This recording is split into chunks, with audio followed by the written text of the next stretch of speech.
Hi y'all, it's Sarah. I've kind of been dreading making this video, but I thought today I'd go ahead and get it done. I have made several excuses to myself. I haven't washed my hair today, which as you can see, it's another one of those days. It's so hard for me to stand long enough because I'm in so much pain. Okay, so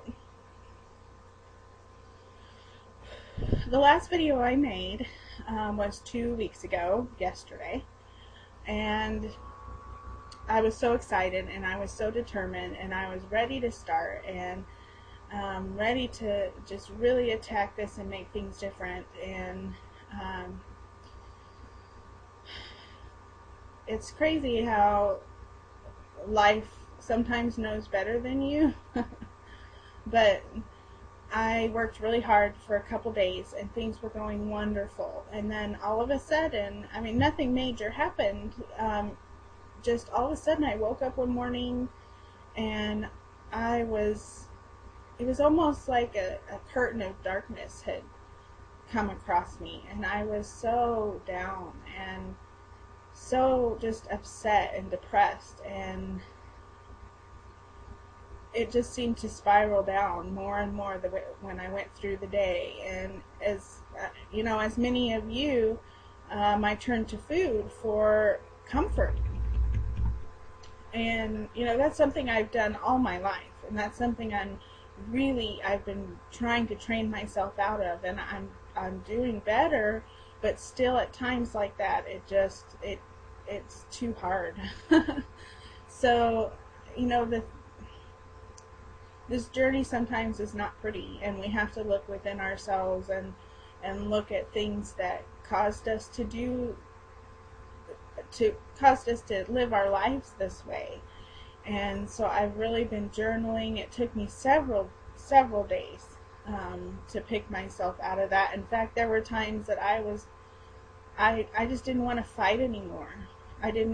I had no fight left in me. I've been fighting, like many of you, I've been fighting this weight problem since I was young. I remember my first diet when I was like in, the 3rd grade, and my mom put me on the Atkins diet. And, weight-related issues, being obese in my family is a very large thing, no pun intended.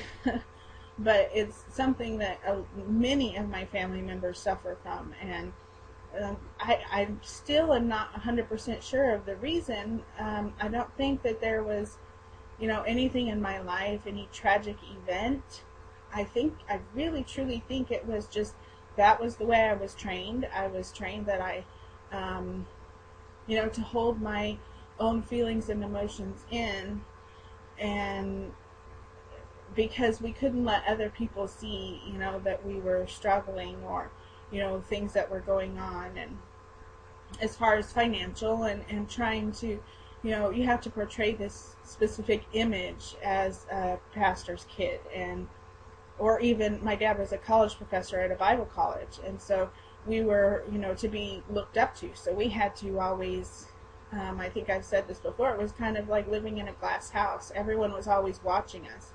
So I had trained myself from watching my family. My mom, she struggled when she passed away. She was over 300 pounds.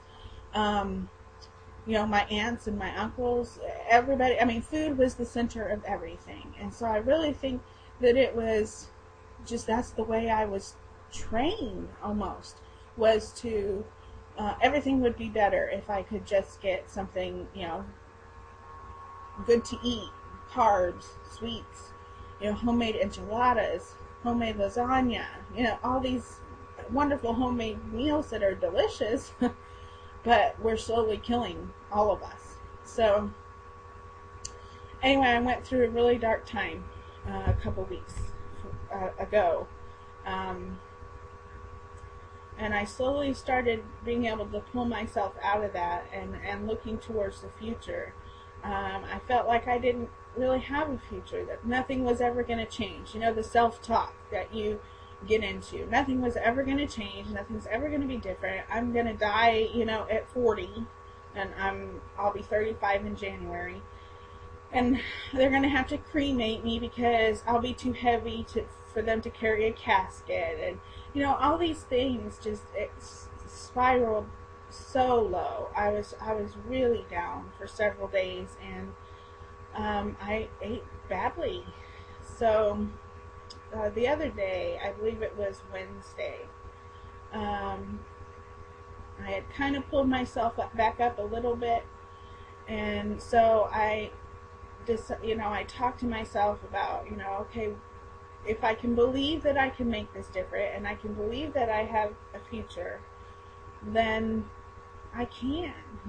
So I started thinking about things and goals that I want to accomplish, and how good that will make me feel. Eating that king-size candy bar will make me feel good and not truly good. It's kind of like a fake good for, a half hour as I stuff it down my throat. It'll make me feel good for that long, and then I'm looking for something else because I don't want to feel those emotions. I don't want to feel the shame of getting to 500 pounds. I don't want to feel the guilt of basically throwing my life away. I'm 34 years old and I can hardly walk around. It's very, very painful, and living in that pain every day. My ankles, my knees, my back, my shoulders, even from the front of me pulling me forward. Living with that pain every day, as many of you know, is very difficult, just to keep going, just to get up and keep going. So I did have a really difficult time, and so at this point I am just stepping forward, and we're going to go at this again.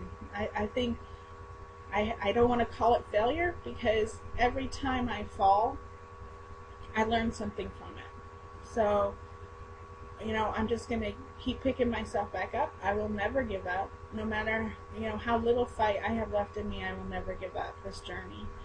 And so yesterday I started again, and I'm feeling really good. Today I sat for probably about an hour and a half. I just wrote. I wrote about my journey this far, and what I want, and realizations of things that goals that I may never get to reach because it will be impossible.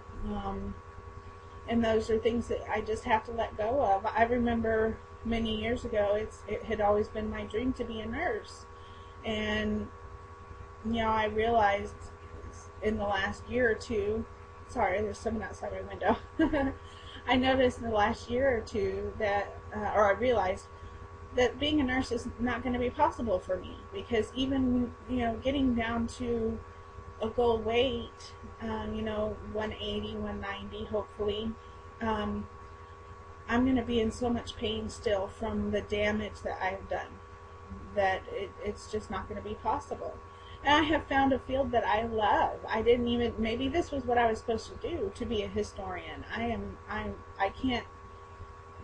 can't quit reading everything I see, everything I can pick up, I read, and documentaries I watch. And so, I have been interested in history all my life. So it really feels like I've found my place, and that that's something to really look forward to and to push forward for. So, since I started yesterday, I will still do my weigh-ins on Friday. So next Friday I'll go ahead and do my 1 week update to let you know how it goes. I haven't weighed, and I didn't even weigh Friday morning because I know basically what I'm starting at. So I didn't want to see anything. I just, as long as I get a little bit under that number that I started at, that's all I care about. So I will weigh on Friday morning and come and let you know how it's going. But I did want to let you know, you guys really helped me pull out of that darkness, because I didn't think, there was a time there that I didn't think it was going to be possible that I could pull myself out yet again.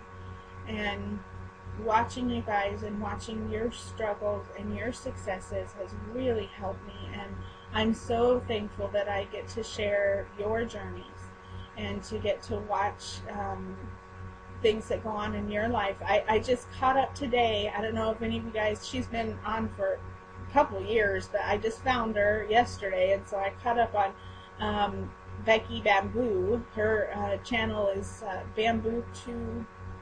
Oh goodness, I'll put it down below. I forgot what it was called, but she just had a baby a few days ago, and she started out at 424, and just watching her uplifted my spirits, and watching all of you just keeps me going. It really does. And I love that you share your struggles.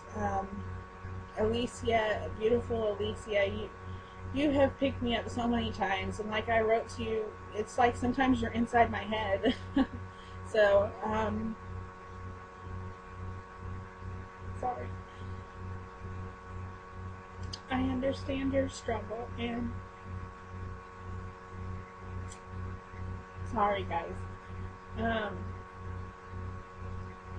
Just know that I'm rooting for you. I'm rooting for you all, and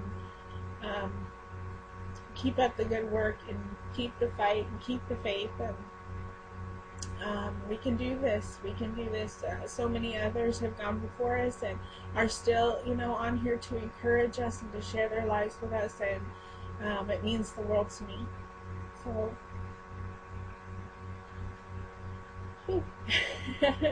I promised myself I would try to never cry on a video, and I guess that promise is out the window.